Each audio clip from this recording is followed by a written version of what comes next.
It's good to have you both here. Miles, I'll start with you as someone who, came up, I think, in Republican and conservative circles, has been a staff member.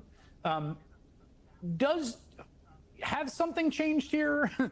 There's been a sort of back and forth of like, was it always like this? Is this new? Or is it sort of irony gone too far? Or is there a kind of, again, process of radicalization happening among an entire sort of group of current MAGA Republicans? Well, look, Chris, I mean, I'll tell you this. When I came up in the GOP and George W. Bush was president and I worked in that administration, this would not have been tolerated. When I was working for Bush, when I was working for Cheney, when, John McCain was my mentor, when John Boehner was Speaker of the House, when Paul Ryan was Speaker of the House, these types of folks, love or hate them, would not have tolerated this sort of widespread culture among their acolytes. This is not the Republican Party they wanted to raise. But make no mistake, Chris, this stuff existed on the fringes, but now it's not the fringes anymore. It's the core. It's the rotting core of the party. And there's two things you can do, though, in response to this news. One is, of course, you can hold the mirror up to the people who wrote these messages. That's fair. That's fine. And some of them are being held accountable. But I think more significantly, we don't just look at these young Republicans. We hold the mirror up to the people who are their mentors. That's why it wouldn't have been tolerated when I came up in the Republican Party, because I had mentors who would have policed it. My butt would have been kicked out of the door. I wouldn't have had jobs in those places. But their mentors are condoning it. And it goes all the way to the top. Donald Trump and J.D. Vance. And I would go as far as to say this, Chris, these guys, like J.D. Vance, are grooming young men in the Republican Party. They are grooming them for cruelty.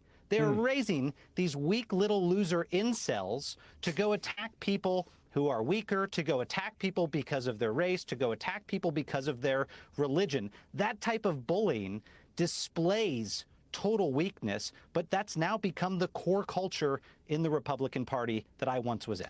Yeah, the distinction you make there, I think, Jennifer, that's an interesting one. So you can imagine that people 10 years ago might have had exchanges like this, although I do think some of the I love Hitler stuff is a particular kind of weird Nazi-aligned subculture that's really flourished. But I agree with Miles that you wouldn't have had big Republicans defending it, right? Paul Ryan, they would have been like, this is terrible. And you even saw that from some. To me, Vance is really the fulcrum here. Like, for him to come out and be like, do this sort of gaslighting and use the term young boy. It's like, I have a young boy. Yeah. He's 11 years old. Yeah. He's not a state senator in Vermont. Well, here's two things about J.D. Vance. Number one, he used to say Trump is America's Hitler. Right. So he has regressed. And then number two, he is married to a woman of Indian descent. Yes. He has mixed race children. Yes. So to all of the MAGA voters out there, if this man will not defend his wife and will not defend his kids, do you think he gives a crap about you or anything to do with you? What I see with J.D. Vance and all of the people around Trump is the minute they capitulate to him, they give it just an inch, they completely morally collapse. Everybody that comes into his orbit becomes a worse person. Marco Rubio, J.D. Vance. I mean, I think Stephen Miller was probably born terrible, but he's gotten worse, and that's how low that bar was.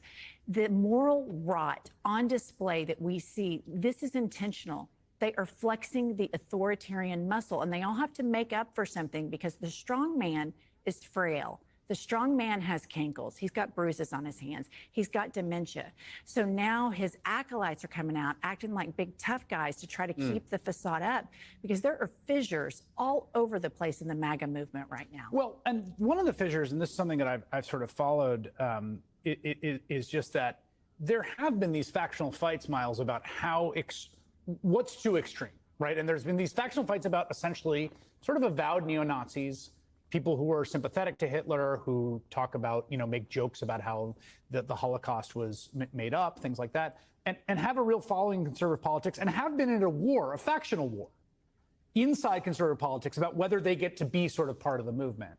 And one of the things that I've watched develop is that they're winning that war. Like, I'm watching it happen because I follow this pretty closely, but the people who are the most extremist, the most kind of Nazi aligned, have been kind of winning the battle of whether we get to be in this movement or not.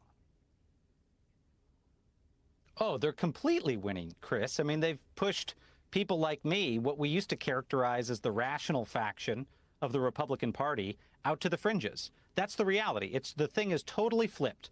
The rotting fringes are now the rotting core, and the people that used to be that rational center are out on the fringes. I mean, you can hardly identify Republican members of Congress anymore that are willing to speak out against this stuff. I mean, genuinely, we at least, 5 or 6 years ago had a few reliable Republican members of Congress that would stand up against this stuff during the Trump administration, and 10 years ago, scores and scores of them.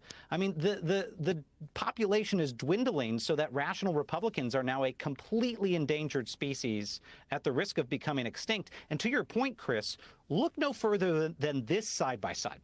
The President of the United States criminalizes criticism, right? He says that people like me, for criticizing him, are guilty of treason.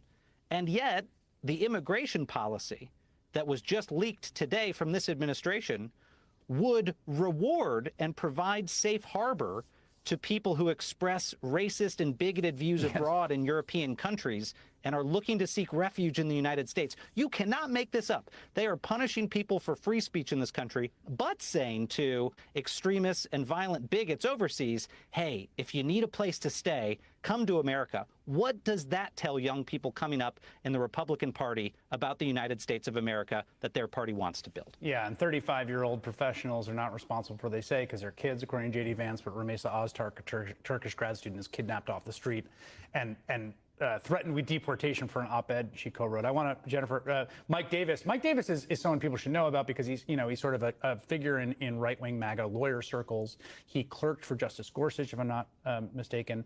Hakeem Jeffries posted Elise Stefanik or Mike Lawler and Elise Stefanik with some of these young Republicans, and Mike Davis retweets it with calling him George Soros's house slave, as if to kind of make the point, right? Like, it's not behind closed doors and chats. There's a sort of reveling in the disgusting. I think this is a part of their authoritarian play.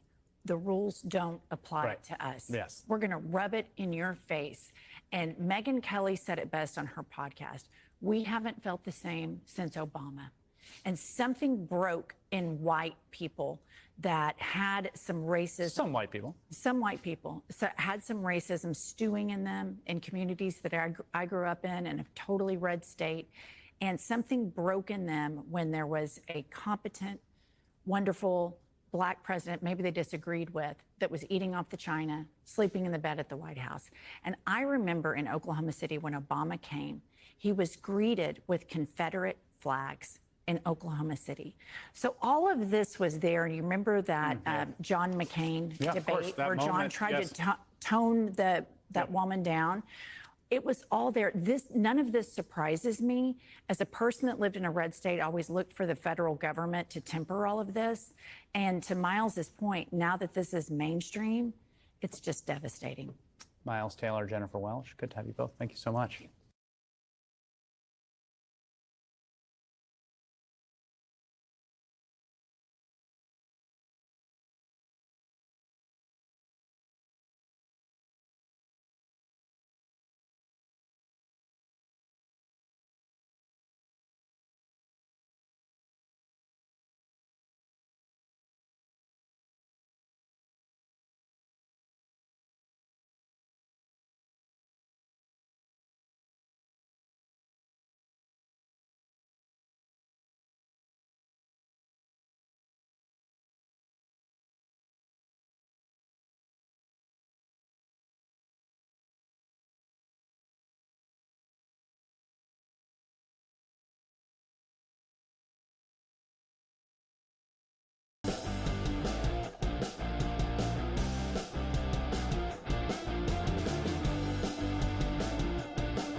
President J.D. Vance signaling over the weekend that the president was not.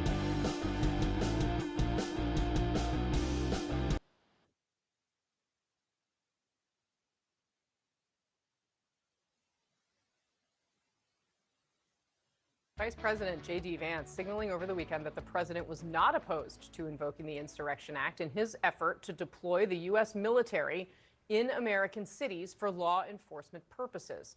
Former President Barack Obama weighing in today. He had a warning about what he believes would be the broader consequences of that action.